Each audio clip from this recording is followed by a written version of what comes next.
समस्त छात्र छात्राओं को सुप्रभात व आशीर्वाद।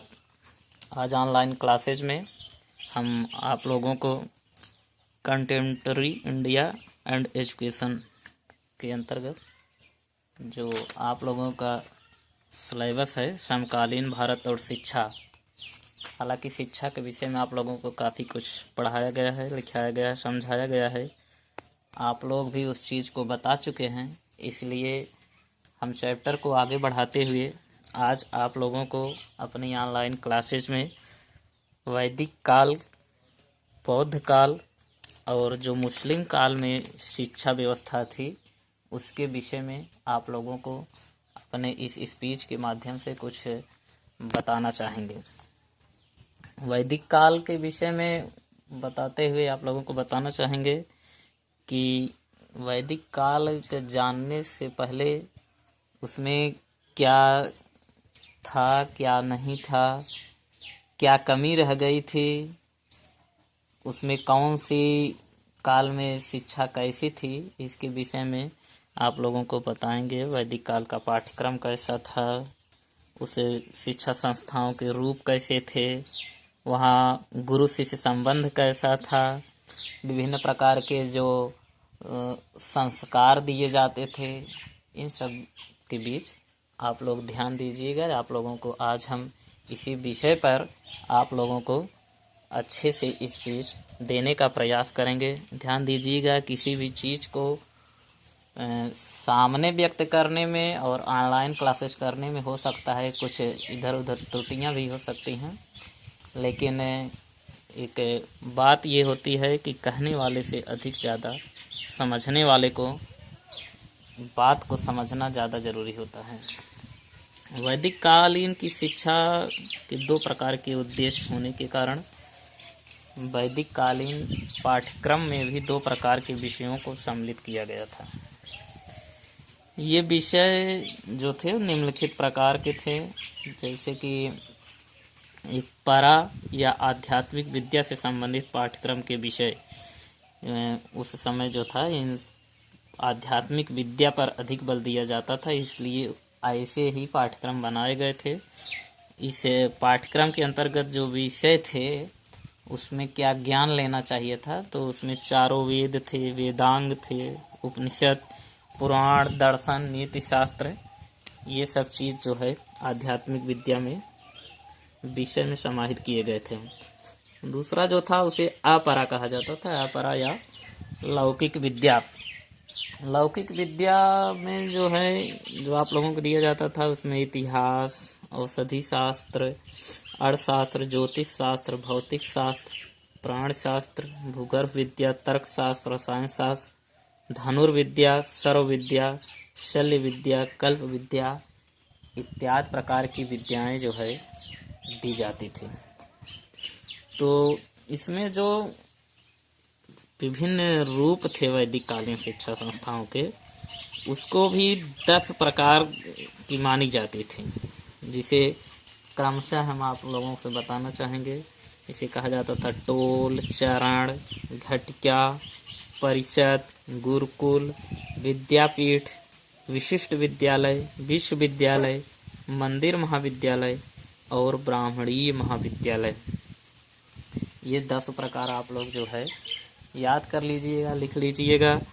आते हैं कि वैदिक कालीन शिक्षा में जो दी जाती थी तो उस समय गुरु शिष्य का संबंध कैसा था।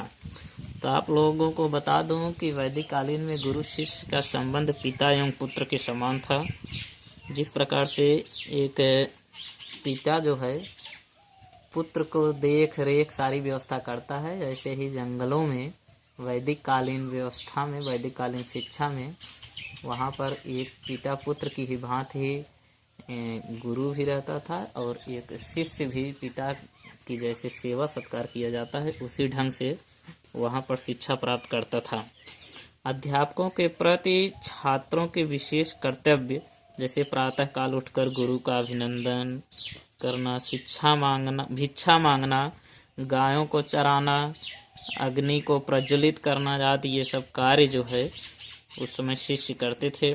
छात्रों के प्रति गुरु के कर्तव्य जो थे जैसे रहन सहन एवं भरण पोषण की व्यवस्था करना था, बच्चों में चरित्र विकास पर ध्यान देना, जिज्ञासा शांत करना, छात्रों के समक्ष गहन आदर्श प्रस्तुत करना आदि जो है इसमें प्रमुख जो है थे। तो आता है कि इसमें जैसे आप लोगों के क्वेश्चन भी पूछा है कि ये जो संस्कार दिए जाते थे, संस्कार से यहाँ पर तात्पर्य है कि जैसे हम लोगों के यहाँ प्राथमिक शिक्षा होती है, उच्च शिक्षा होती है, वैसे ही वहाँ भी 2 खंडों में बटा था। तो उसमें विभिन्न प्रकार के संस्कार दिए जाते थे। इसमें से एक होता है उपनयन संस्कार। गृह शिक्षा समाप्त होने पर उपनयन संस्कार का समय आता है। इस संस्कार की व्यवस्था अधिकतर ब्राह्मण, क्षत्रिय और वैश्यों के लिए थी। उपनयन का अर्थ होता है गुरु के पास ले जाना। उपनयन संस्कार विद्यार्थी का दूसरा जन्म माना जाता था। कहने का मतलब यह है कि जब बालक जन्म लेता था, माता पिता जो भी शिक्षा उसको अपने ढंग से जो दिए, जब वो गुरु के पास ले जाते थे तो एक अलग प्रकार से उसके रीत रिवाज के उस समय के हिसाब से उपनयन संस्कार किया जाता था। उपनयन संस्कार, ध्यान दीजिएगा कि ये सिर्फ ब्राह्मण, क्षत्रिय और वैश्य परिवार के बच्चों के लिए ही था। उस समय शूद्रों की वैदिक कालीन शिक्षा में जो है शूद्रों को शिक्षा की व्यवस्था नहीं थी। तो गुरु के पास जो है बच्चे को ले जाते थे, जहाँ पर उपनयन संस्कार किया जाता था। और एक होता था समावर्तन संस्कार। समावर्तन संस्कार एक होता था। गुरुकुल में शिक्षा प्राप्त करने के पश्चात समाज में पदार्पण करने से पूर्व अध्यापक छात्र को भविष्य में अपना जीवन सद्गुणों से उद्दीपित बनाए रखने के लिए कुछ उपदेश देते थे। इन्हीं उपदेशों को समावर्तन उपदेश कहा जाता था। ये उपदेश इस प्रकार थे: सत्य एवं धर्म का पालन करना, स्वाध्याय की ओर उन्मुख रखना, वंश परंपरा को सुरक्षित रखना, आचार्यों की सेवा में उपस्थित रहना, माता पिता को देव तुल्य समझना। ये विभिन्न प्रकार के आप लोगों को बता दूं कि ये व्यवस्था जो है वैदिक कालीन में थी। संस्कार में ही आप लोगों को बता दूं, एक था पवज्जा संस्कार। जिस प्रकार वैदिक काल में विद्यालय में प्रवेश हेतु उपनयन संस्कार आवश्यक था, उसी प्रकार बौद्ध काल में पवज्जा संस्कार आवश्यक था। प्रव्रज्या कहीं कहीं कहा जाता है, कहीं कहीं पर पवज्या कहा जाता है। इसका शाब्दिक अर्थ है बाहर जाना। ध्यान दीजिएगा, पवज्जा संस्कार जो था वो बौद्ध कालीन शिक्षा व्यवस्था में माना जाता था। आप लोगों को यहाँ पर बताना चाहेंगे कि कभी कभी ये पूछता है कि ये संस्कार किस कालीन शिक्षा में था। तो उपनयन संस्कार और समावर्तन संस्कार जब आए तो आप लोग तुरंत जान लीजिएगा कि वैदिक कालीन में शिक्षा में ये था, और पवज्जा संस्कार जो था ये जो है बौद्ध कालीन शिक्षा में ये व्यवस्था थी। यहाँ पर पवज्जा का शाब्दिक अर्थ आप लोगों को हालांकि बताया कि जैसे बाहर जाना होता है। इसका तात्पर्य यह था कि छात्र अपने परिवार से अलग होकर मठ या संघ में प्रवेश करता था। यहाँ पर जैसे हम लोगों को विद्यालय, महाविद्यालय बोला जाता है, ऐसे ही बौद्ध कालीन शिक्षा में मठ या संघ बोला जाता था, जहाँ पर प्रवेश करता था। विनय पट बौद्ध धर्म में संस्कार का वर्णन किया गया है कि छात्र अपने सिर के बाल मुड़वाता था, पीले वस्त्र पहनता था, मठ के भिक्षुओं में चरण में माथा टेकता और फिर पालथी मार कर बैठ जाता। इसके पश्चात मठ का सबसे बड़ा भिक्षु शरणत्रयी लेने के लिए कहता। यह शरणत्रयी 3 बार ली जाती थी। शरणत्रयी का मतलब होता है उनका लोगोशन एक होता था, उसी को 3 बार बोला जाता था। वो तीनों आप लोगों को बता रहे हैं कि जब बालक को पवज्जा संस्कार दिया जाता था तो 3 बार वही कहा जाता है: बुद्धम शरणम गच्छामि, धर्मम शरणम गच्छामि, संगम शरणम गच्छामि। तो ये चीज़ें आप लोगों को बता दें कि संस्कार में ये रीतियाँ की गई थी। इस बौद्ध कालीन शिक्षा की प्रमुख विशेषताएं जो थी आप लोगों को बताना चाहें कि विद्या आरंभ करने की आयु इसमें जो है निर्धारित थी।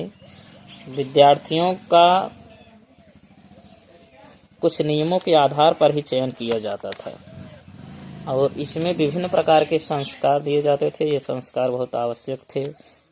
छात्र जीवन के संबंधी कई बहुत ही महत्वपूर्ण नियम थे और बहुत बड़ी विशेषता थी कि गुरु शिष्य संबंध जो है वैदिक कालीन की भांति ही जो है इसमें भी गुरु शिष्य का संबंध बहुत ही मधुर था। अब आप लोगों को आते हैं कि बौद्ध युगीन जो शिक्षा थी इसके उद्देश्य क्या थे। तो आप लोगों को बता दूं, कोई भी शिक्षा व्यवस्था होती है उसका उद्देश्य जो होता है, जैसे सामाजिक आचरण की शिक्षा, मानव संस्कृति का विकास तथा संरक्षण, बौद्ध धर्म की शिक्षा, धर्म से चूंकि ये था तो इसलिए उस धर्म का भी प्रचार प्रसार करना था, ज्ञान का विकास करना था। सबसे प्रमुख बात थी कोई भी शिक्षा दी जाती है तो चरित्र का निर्माण पर विशेष ध्यान दिया जाता है। तो उस समय बौद्धकालीन शिक्षा के जो विभिन्न केंद्र थे आप लोगों को बताते चलें। आपके तक्षशिला था, नालंदा था, वल्लभी था, विक्रमशिला था, उदंतपुरी था, जगदल्ला था, शावास संस्थाएं थी। ये तमाम प्रकार के बौद्धकालीन शिक्षा के उस समय प्रमुख केंद्र थे। भारत में प्राचीन सभ्यता का मूलाधार धर्म था। धर्म का प्रभाव जीवन के प्रत्येक क्षेत्र में व्याप्त था। आर्यों के जीवन का प्रमुख लक्ष्य मोक्ष प्राप्ति था। वैदिक काल में अनेक शिक्षा केंद्रों की स्थापना हो गई थी। उन्हें मठ व विहारों के नाम से जाना जाता था। बौद्ध शिक्षा की भी इसी प्रकार से विभिन्न प्रकार की विशेषताएं थी। ब्राह्मणी शिक्षा के समान प्रवज्जा संस्कार को संपन्न करना आवश्यक था। इस काल में उच्च शिक्षा को अत्यधिक प्रोत्साहन प्राप्त हुआ। औद्योगिक, सैनिक व स्त्री शिक्षा का विकास हुआ था। गुरु व शिष्य के संबंध अत्यंत मधुर थे। बौद्ध काल में शिक्षा मठ और विहारों में प्रदान की जाती थी। भेदभाव की नीति जो है समापन हुआ था। इस काल की प्रमुख विशेषता ये भी थी कि इसमें शूद्रों को भी यानी कि सभी को शिक्षा जो है अनिवार्य हो गई थी। बौद्ध काल में धार्मिक शिक्षा की प्रधानता थी। उच्च शिक्षा केवल उच्च वर्ग तक ही सीमित थी। बालक को विद्या आरंभ करने की आयु 8 वर्ष थी और वह 12 वर्ष तक अध्ययन करता था, अर्थात कुल अध्ययन काल 22 वर्ष का था। बौद्ध काल में जो प्रमुख शिक्षण पद्धति उसकी थी, उसके प्रमुख जो शिक्षा ग्रहण करने का स्थान था मठ व विहार थे। इसमें शिक्षा प्रदान करने का कार्य गुरु करता था। शिक्षा का प्रारंभ प्रवज्जा संस्कार के समय के पश्चात होता था। शिक्षा प्रमुख रूप से विभिन्न शिक्षण संस्थानों के द्वारा, जो आप लोगों को पीछे हमने बताया, प्रदान की जाती थी, जिनमें मौखिक शिक्षा प्रणाली व व्याख्यान प्रणाली मुख्य थी। उस समय आप लोगों की तरह मार्कर, पेन, व्हाइट बोर्ड ये सब व्यवस्था नहीं थी। मौखिक शिक्षा प्रणाली में गुरु अपने शिष्यों से प्रश्न पूछता था और छात्र स्वयं मनन करके उसका उत्तर देते थे। मौखिक शिक्षा प्रणाली में छात्र को पहाड़े, गिनती व ग्रंथों को रटाया जाता था। गुरु बालकों को रटने पर अधिक जोर देता था और पूर्ण ज्ञान हो जाने पर ही बालक को आगामी कक्षा में प्रवेश दिया जाता था। शिक्षा समाप्ति पर बालक को सदैव के लिए संन्यास आश्रम ग्रहण करना होता था तथा उसे विभिन्न प्रकार के उपदेश दिया जाता था, जैसे हे छात्र, हमेशा सत्य बोलना, कर्तव्य परायणता का ध्यान रखना, स्त्री भोग से पृथक रहना, शिक्षा से अपना जीवन यापन करना, गुरु का सदैव आदर करना, पिता को देवता तथा माता को देवी मानना। ये विभिन्न प्रकार के उपदेश बौद्ध शिक्षा पद्धति के अंतर्गत दिए जाते थे। आप लोगों को अपने वीडियो के माध्यम से कुछ वैदिक कालीन की शिक्षा के विषय में, बौद्ध कालीन शिक्षा के विषय में आप लोगों को बता दिए हैं। अब आप लोगों को मुस्लिम कालीन शिक्षा के विषय में बताना चाहेंगे। मुस्लिम कालीन शिक्षा कहीं कभी कभी प्रश्न पूछता है कि मध्यकालीन शिक्षा, तो मध्यकालीन शिक्षा का अर्थ यही है, मतलब मुस्लिम कालीन शिक्षा। मुस्लिम कालीन का अर्थ है कि जिस समय मुगलों का शासन और मुस्लिम काल के लोगों का शासन था, राजाओं का शासन था, तो उस समय भारत में कैसी शिक्षा व्यवस्था थी। भारत में लगभग 550 वर्ष तक मुसलमानों का आधिपत्य रहा। उन्होंने यहाँ एक नवीन शिक्षा प्रणाली का प्रादुर्भाव किया, जिसे मध्यकालीन मुस्लिम शिक्षा कहा जाता है। यह शिक्षा मकतब तथा मदरसों में प्रदान की जाती थी। बहुत ही ध्यान दीजिएगा, अभी आप लोगों को प्रवज्जा संस्कार, उपनयन संस्कार, समावर्तन संस्कार, तमाम प्रकार के अलग अलग कालीन में शिक्षा दी गई, तो यहाँ पर शिक्षा जो है मकतब तथा मदरसों में प्रदान की जाती थी। तो मकतब और मदरसे की जब बात हो तो आप लोग मध्यकालीन या मुस्लिम कालीन शिक्षा में समझिएगा। शिक्षा निःशुल्क थी। मुस्लिम शिक्षा का मुख्य उद्देश्य इस्लाम धर्म के अनुयायियों में ज्ञान का प्रसार करना था, ताकि इस्लाम धर्म का और अधिक प्रसार हो सके। प्रत्येक बालक को बिस्मिल्लाह खानी के रस्म के उपरांत ही प्राथमिक शिक्षा प्राप्त की अनुमति प्राप्त होती थी। शिक्षण विधि मौखिक और प्रत्यक्ष इसमें भी थी। प्राथमिक शिक्षा के पश्चात उच्च शिक्षा में प्रवेश होता था। उच्च शिक्षा प्रदान करने वाली संस्थाओं को मदरसा कहा जाता था। भाषा फारसी थी। यह शिक्षा 10 से 12 वर्ष की थी। ध्यान दीजिएगा कि इसमें शिक्षा जो है 10 से 12 वर्ष। जब आप लोगों के दिमाग में ये चीज़ हो रहा होगा कि मदरसा क्या था, तो आप लोगों को बता दें कि मदरसा शब्द की उत्पत्ति अरबी भाषा के दरस शब्द से हुई है, जिसका अर्थ होता है जहाँ शिक्षण हेतु भाषण या व्याख्यान विधि का प्रयोग किया जाता है। मदरसे उच्च शिक्षा के केंद्र थे। ध्यान दीजिएगा कि उच्च शिक्षा जहाँ दी जाती थी उसे मदरसा कहा जाता था। तो ये केंद्र थे और सामान्यतः किसी मस्जिद से संलग्न थे। इनकी स्थापना राज्य और धनी विद्या प्रेमियों द्वारा की जाती थी। इसमें विभिन्न शिक्षकों द्वारा विभिन्न विषयों की शिक्षा प्रदान की जाती थी और शिक्षा का माध्यम जैसा कि आप लोगों को बताएं कि फारसी था। मदरसे उच्च शिक्षा के केंद्र थे, लेकिन अपने परिवार के साथ रहने वाले ही वहां जाकर शिक्षा प्राप्त कर सकते थे। मदरसों के साथ छात्रावास संलग्न रहते थे, जिनमें छात्रों के दैनिक भोजन की व्यवस्था थी। प्रत्येक छात्र को आर्थिक सहायता के रूप में कुछ धन प्राप्त होता था। योग्य छात्रों को छात्रवृत्तियां प्रदान की जाती थी। शिक्षकों के लिए मदरसों में निवास और भोजन का प्रबंध था। इस प्रकार छात्र और शिक्षक निरंतर घनिष्ठ संपर्क में, एक दूसरे के संपर्क में रहते थे। ये तो आप लोगों के मदरसे के विषय में थी। तो मकतब क्या होता है इसके विषय में आप लोगों को बता दूं। मकतब का अर्थ होता है उसने लिखा। उर्दू भाषा में कुतुब शब्द किताब का बहुवचन है। इस प्रकार मकतब वह स्थान है जहां बालकों को पढ़ना व लिखना सिखाया जाता है। मकतब प्राथमिक शिक्षा के केंद्र थे। अपने घरों पर तथा अन्य सुविधाजनक स्थानों पर मकतब संचालित करते थे। मकतबों में मुसलमान बालकों के साथ हिंदू बालक भी शिक्षा प्राप्त कर सकते थे।